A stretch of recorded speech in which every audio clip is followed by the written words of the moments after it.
So, as President Elon Musk and Donald Trump are getting ready to move into the White House, I think the question on everyone's mind was, who gets the Oval Office? That's the subject of today's video, and I've got an answer for you. I'm going to guess they did some sort of coin toss. Elon Musk lost. He doesn't get the Oval Office. Donald Trump does, but Elon's still going to be in the White House grounds. Check out these headlines. This is Fox News. Elon Musk poised to occupy White House office space. That's a report. You also got this. First buddy Elon Musk given office in White House complex. I think he knows where this is going. This is from the New York Times. I think this is the original report. Elon Musk is expected to use office space in the White House complex. This is the building. So this is the Eisenhower Executive Office building, which is supposedly where Elon Musk's office is going to be. We'll probably get confirmation soon, but I wouldn't be shocked. I'm not shocked on this stuff. Even Fox News is reporting it. And this is a map of the White House grounds. So you can see the White House is in the middle here. And in fact, I'll draw the line there as the White House. And then the Dwight D. Eisenhower building is just like right next door. I mean, it's just right there. And to be really frank, when I pulled up this map, I'll just be honest with you, I was a bit sad. So there's that. You could say frustrated, angry if you want to use those words, but just, I don't know. I just felt like, just talking through with you guys, like, how do we get this unelected president just sweep into the White House, buy off everybody, and then literally have an office right next door? It seems pretty egregious to me. So that's just my opinion. And I understand that there are lobbyists in Washington, D.C. I get that. I completely get that. But this is like taking this to a whole other level, be it where they're going to be skirting laws and Elon Musk is a security risk, these kind of things. You also have some, I try to make jokes, but just honestly, when I pulled the map of the White House, I just felt like, yeah. Then you got even Steve Bannon, he's saying Elon Musk is racist and truly evil. What this boils down to with this whole Elon Musk thing is right now they're trying to figure out where the position for this guy is going to be. He's got this Doge thing, which you guys know, which they want to cut a bunch of government agencies and cut all the services that you need, because who needs Social Security or Medicaid or Medicare? Who needs that stuff, right? These billionaires, they don't need that, so you don't need it either. And who needs schools and hospitals? Oh, who needs that stuff? And their idea, if you ever watch Musk social media, is we're going to use a bunch of taxpayer money. We're going to build a bunch of rockets to nowhere. We're going to explode them because it's fun, and we're going to promise you to go to Mars. And then they're going to remove all regulations from worker protections, because you don't need to be protected at work and all this kind of stuff. And then we're going to give you an office next to the White House. So they're serious about this stuff, evidently. They're also deciding on how to classify Musk. Is he going to be a special government employee or not? Will he take a salary or not, or whatever? The idea is how can you get Musk in office and then not have Musk disclose any of his financial holdings or any of money coming in and out? That's kind of what they're working out, because they don't want to, quote, break the law. But I mean, I don't know if the law matters to these people anyway. Like, for example, and I'm sure you guys saw this, but I'll just go over it briefly. The special counsel says Trump would have been convicted for efforts to overturn the 2020 election. This is stuff we've known all along. Trump's a criminal, right? For multiple reasons, not just one reason, like multiple reasons. And then he's basically given immunity by the Supreme Court. So Jack Smith, the special, I guess you call him counsel, resigned. And then you got literally Musk moving into the White House. I mean, you want to get technical, moving into the Dwight D. Eisenhower building, but it's across the street from the White House. And for all we know, that's official, right? That's where his office is. But from my understanding, Musk just keeps hanging around in Florida, right? He got a cottage down there at Mar-a-Lago so he can go, spy on Trump, whatever he wants there. And then he's like literally across from the White House so he can just go spy in the Oval Office. And for all we know, he's going to have a, chair right next to Trump there. I mean, is this kind of crazy? I just, in American history, I mean, I guess you talk about the Gilded Age and stuff like that. It's a different environment. I read about that stuff in the history books of corruption or the robber barons, these things. But just seeing it live in the modern, day where we are now in what they're 2025, it just seems so unreal. But to be perfectly frank, this does exist in other countries. Like I said, I've told you guys so many times, I used to live and work in China.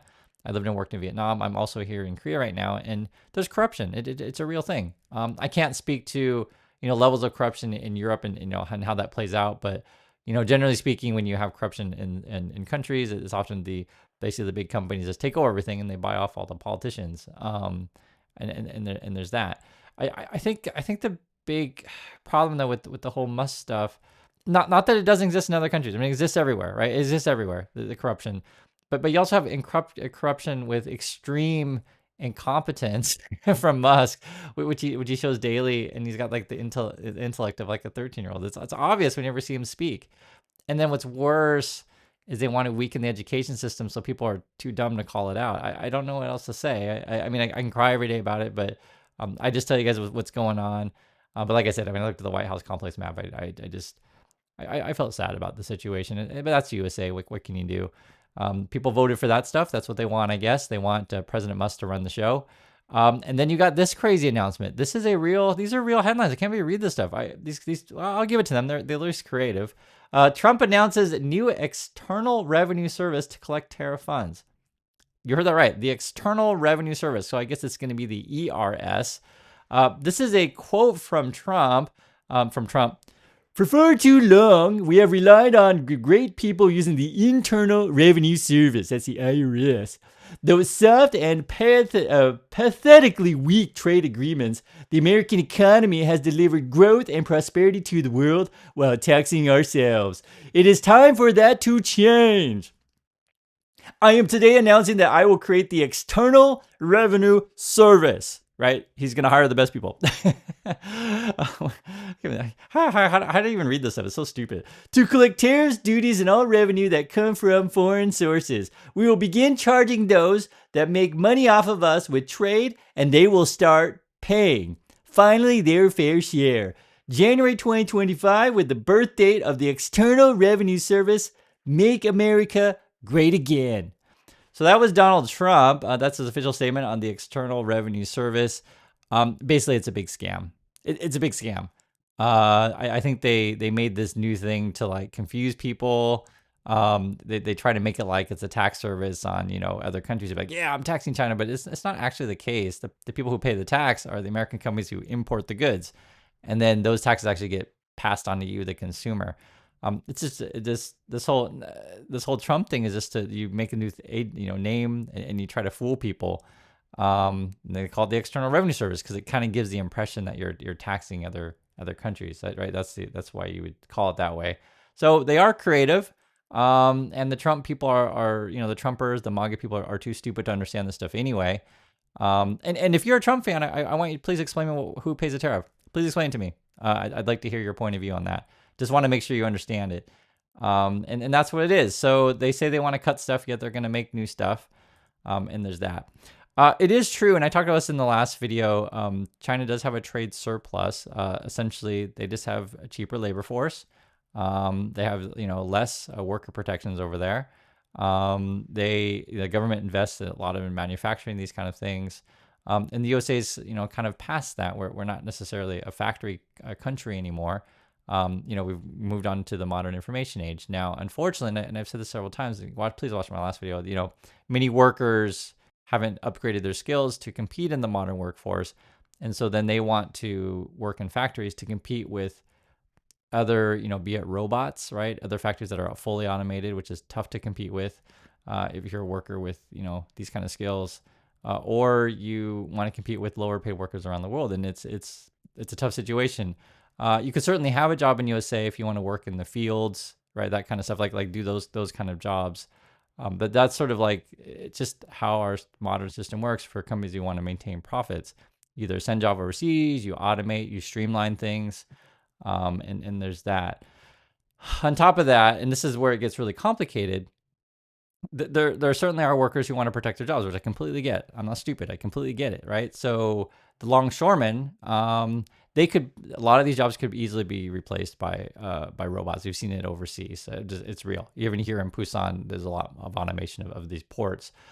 But we also don't necessarily want to destroy your local economy by just, turning everything into robots. And then what about the local people that live there? It's a complicated issue, right? So the longshoremen, they negotiated a deal. And basically one of the big sticking points is, what do we do about automation?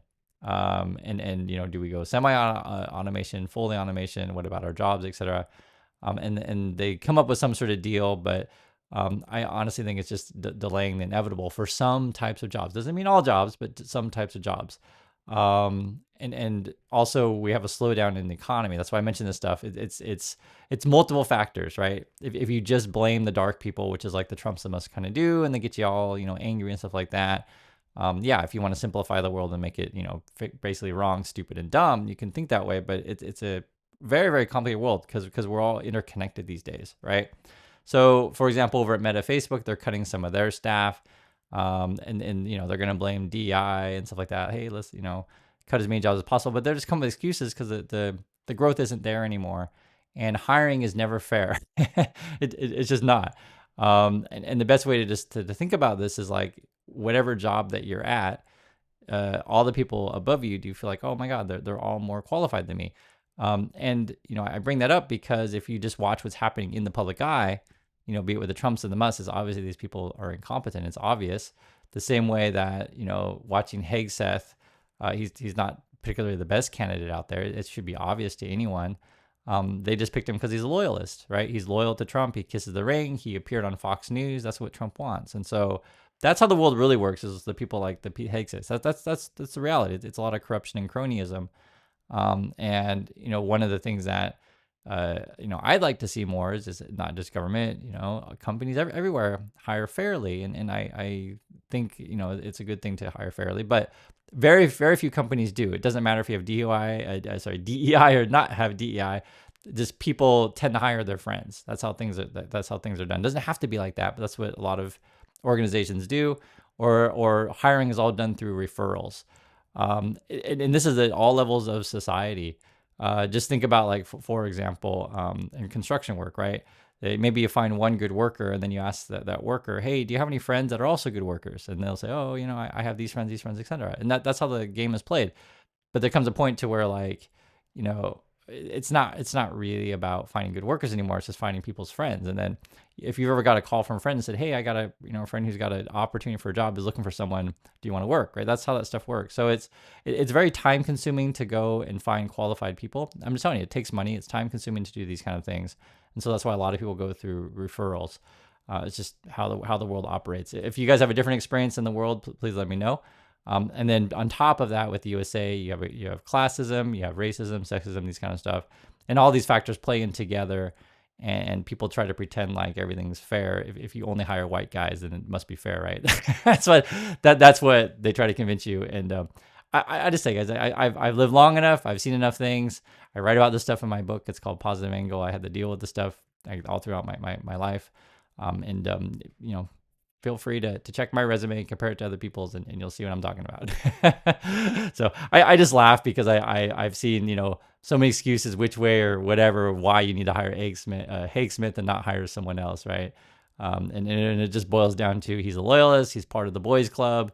If you got sexual harassments or whatever, father children, illegitimate children with other women while you're married, hey, you're part of the team. And that's just kind of what they're looking for, hire their friends. So on top of that, and it's frustrating to talk about this stuff, but that's how the USA works. On top of that, you also have a declining birth rate, declining immigration, and you're gonna have some real problems going into the future in the economy of the USA. And it's not just USA; a lot of countries are facing this. Like, for example, here in Korea, they actually closed some schools. There's just not enough children. It's a similar situation in USA where they'll close universities. I'm not sure if you guys are closing elementary schools in USA. I don't know. You guys can let me know. But in some situations here in Korea, that some elementary schools, there's just not enough children, so they consolidate the districts. And in USA, that actually may be a thing. I knew we were going to go into population decline. I think it was like 20, or peak would be like 2070 or something like that. But the government just revised their numbers, actually. So we're going to have a lower population than previously thought. It's not necessarily like a good or bad thing. It just is. How a population, as you get more education, more technology, stuff like that, the need for kids goes down. If you're a bunch of farmers, right? If your country is agricultural, you need your kids to basically work the farm, right? Just think about in the past. Or if child mortality rate is really, really high, right? You got a bunch of kids because you're not sure if a lot of them are going to survive. In my personal situation, and I write about this stuff in my book, I lost my family at the end of the Vietnam War. I ended up finding them after 48 years, which is a whole crazy story in itself.